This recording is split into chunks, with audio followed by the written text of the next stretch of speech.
Lesson 148. Antonio, a few lessons ago we learned about the word le, that it's a special indirect object word that can mean to him, to her, or to it. And we talked about how that word very often depends on the context of the sentence. In other words, if you are talking about your sister and you say, my sister this, my sister that, and then you say, le gusta la playa, the listener, just because of the context, they know that you're talking about your sister and that it's going to mean she likes the beach when you say le gusta la playa. But in Spanish, there's a way to go ahead and just spell it out and be really specific about who is doing the liking, who is liking the thing that's being liked. Tell us how this works. How is it that in Spanish we can really clarify and specify more exactly who is doing the liking? Well, in Spanish, we're going to use the preposition a, which is to, at the beginning of the sentence. Then we're going to use who is it that we're talking about specifically. So we have our first example here on page 181 says a papá, to dad. So now as you can see, we're being more specific. Who is it we're talking about here? So now context is not that needed in this case because we're being more specific than in previous lessons. So a papá, to dad. So the context here is that we're going to say, to dad, the beach is pleasing. So you've gone ahead and you've just said exactly who the beach is pleasing to, and there's no ambiguity anymore. It's clear. Mm-hmm. So you don't really need context anymore. You can just go ahead and specify. And we have a second example here, a mamá. You can say, to mom, the beach is pleasing. Mm-hmm. And everyone knows it's very clear that your mom is the one that likes it, that likes the beach. And we also have a third example here, al hombre, which means to the man. So al really means to the. It's a combination of a and el. A means to, and el means the. As we've studied before. Right. And then man obviously means hombre. So if you want to say the man likes the beach, you're really going to say al hombre, which is to the man, le, to him, gusta is pleasing, la playa, the beach. So you would say literally, to the man, to him, is pleasing the beach. But in English, you really say, the man likes the beach. So for right now, the whole point is to use the preposition a, Mm-hmm. to say to, and then the person that likes the thing. Mm-hmm. Okay. And again, if what goes after the preposition a happens to be a masculine article, el, then you have to put those together in one word, and that one word would be al. Instead of saying a el hombre, you would say al hombre. We've studied this before. Right. We're pretty familiar with this.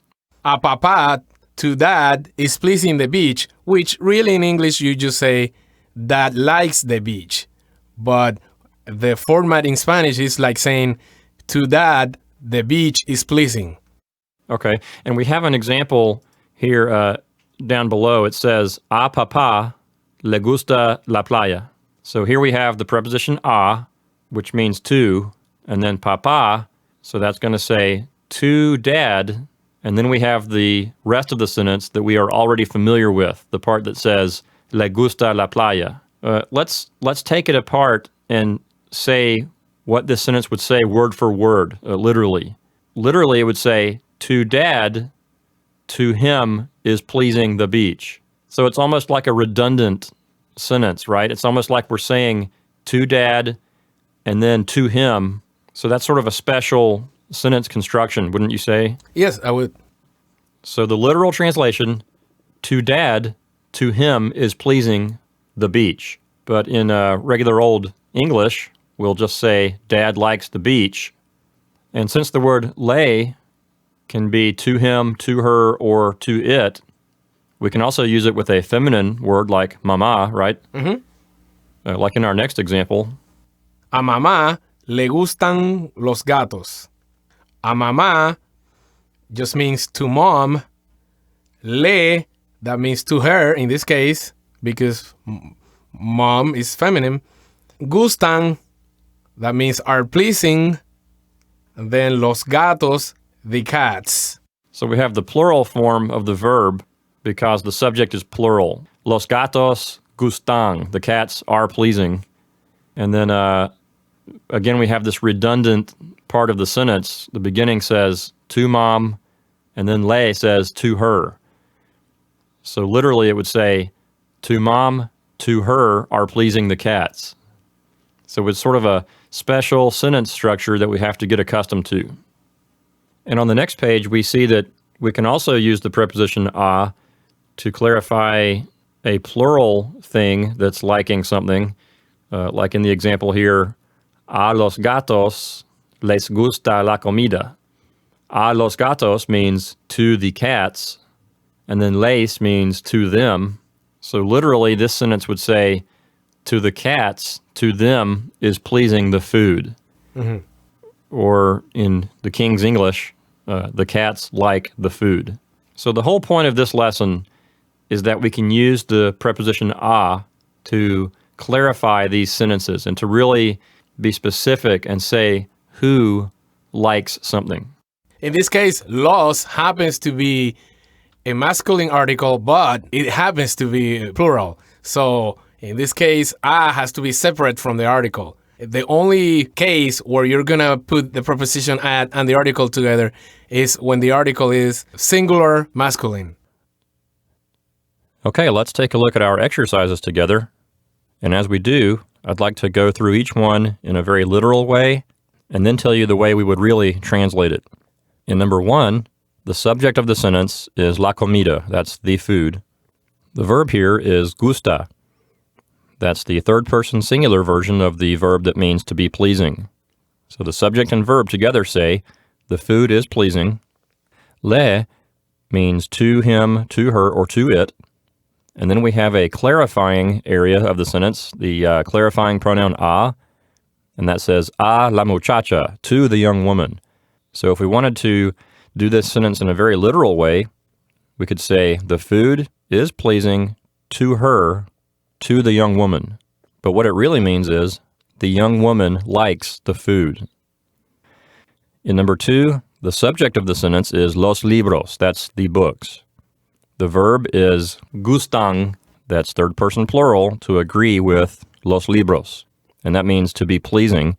So the subject and verb together will say the books are pleasing. Again, we have le, which is to him, to her, or to it, and then a tu padre, that clarifies things for us. It says to your father. So if we wanted to generate an extremely literal translation, we could say the books are pleasing to him, to your father. But what it really says is your father likes books. In our English translation, we're not going to put the word the in front of books. We're just going to make it a general statement, your father likes books. In number 3, the subject of the sentence is la comida, the food. The verb is gusta, that's third person singular. So la comida gusta will say the food is pleasing. Les means to them. And then we have the clarifying pronoun a los hombres, that says to the men. So a very literal translation might say something like this: the food is pleasing to them, to the men. But what it really says is the men like the food. In number 4, el parque is the subject, that means the park. The verb is gusta, that's third person singular, and that's the verb that means to be pleasing. So the subject and verb together would say the park is pleasing. Me means to me, and of course the word no there is negating everything. So literally this might say the park is not pleasing to me, but what we will really translate it as is I do not like the park. In number 5, the subject of the sentence is el carro, that means the car, and de su amigo, we'll translate that as of his friend. So el carro de su amigo we'll say all that together means his friend's car. The verb here is gusta. So what we have so far, we'll say his friend's car is pleasing. And then le can mean to him, to her, or to it. And then a papa, that clarifies it for us. That clarifies who is liking something. Literally, it might say something like this. His friend's car is pleasing to him, to dad. But of course, that's not the way we'll really translate it. We'll really translate it as dad likes his friend's car. Okay, and number 6, el centro comercial is the subject of the sentence. That means the mall. The verb here is gusta. That's third person singular, and it means to be pleasing. So what we have so far is the mall is pleasing. Les means to them. And then we have the clarifying pronoun a with a las muchachas, to the young women. So literally, this sentence might say something like this. The mall is pleasing to them, to the young women. But the way we'll really translate it is the young women like the mall. In number 7, la playa, the beach, is the subject. Gusta is the verb. Le means to him, to her, or to it. And then we have the clarifying pronoun a with a tu familia, to your family. So number 7 says, literally, the beach is pleasing to it, to your family. In this case, in our literal translation, we're translating le as to it because it's talking about the family.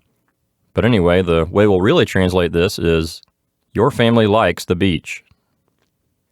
In number 8, yo hago means I do or I make. La cena means dinner. Todas las noches means every night.